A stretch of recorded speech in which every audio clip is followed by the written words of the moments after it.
Jesus and the 40 days in the wilderness. What really happened? The air was still, the desert vast and unyielding. The golden sand stretched endlessly under the merciless sun, while shadows lengthened in the crevices of jagged rocks. Somewhere in this stark wilderness, a figure moved with purpose, his face set in solemn determination. This was no ordinary man. This was Jesus, embarking on a journey that would test the limits of his humanity and the depth of his divine mission. But what really happened during those 40 days in the wilderness?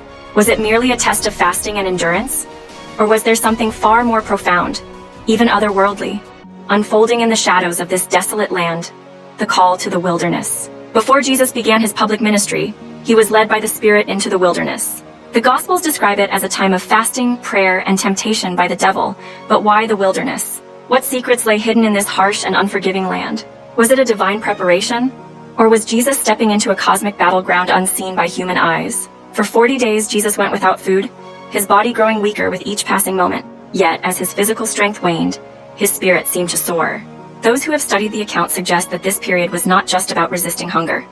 It was about facing the deepest questions of his identity and purpose, the devil's appearance. On the final day of his fast, when his body was at its weakest, something extraordinary happened. The devil appeared, not as a monstrous figure but as a cunning presence, whispering temptations that cut to the heart of Jesus' mission. "If you are the Son of God," the devil said, "command these stones to become bread." It was a challenge not just of hunger, but of trust. Could Jesus rely on God's provision, even when faced with physical suffering? Or would he succumb to the temptation to use his power for personal gain?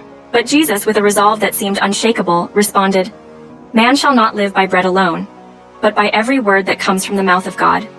This was no ordinary exchange.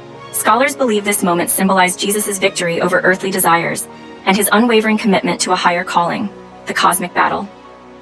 But what if the temptations were more than personal struggles? Some theologians propose that the wilderness was the setting of a cosmic battle between good and evil.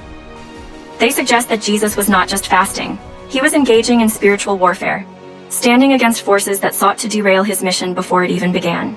When the devil led Jesus to the pinnacle of the temple and tempted him to throw himself down to prove his divinity, it wasn't just about spectacle. It was about undermining Jesus' reliance on faith and trust. "Do not put the Lord your God to the test," Jesus replied, his voice steady. Finally, the devil showed him all the kingdoms of the world and offered them in exchange for worship. It was a direct attack on Jesus' purpose to serve humanity through sacrifice, not dominance. "Away from me, Satan," Jesus declared.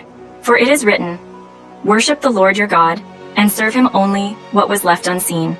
But what happened between these moments of temptation? The Gospels remain silent about the details of the 40 days.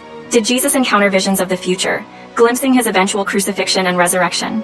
Did he commune with God in ways too profound for words?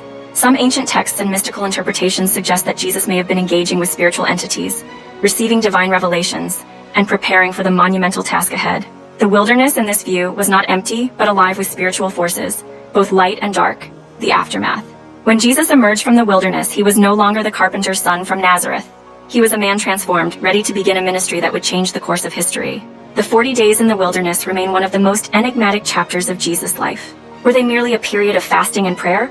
Or were they a profound confrontation with forces beyond human comprehension? As we consider this pivotal moment, we are left with a question. Could the struggles we face in our own wilderness be reflections of a much larger cosmic battle, one that Jesus experienced on our behalf? The mystery endures, and the wilderness still whispers its secrets. Will we ever fully understand what happened during those 40 days? Perhaps not, but one thing is clear. Jesus emerged victorious, a light shining in the darkness, prepared to fulfill a mission that transcended time and space. What do you think happened in the wilderness? Leave your thoughts in the comments below, and join the conversation as we explore the mysteries of faith, purpose, and divine strength.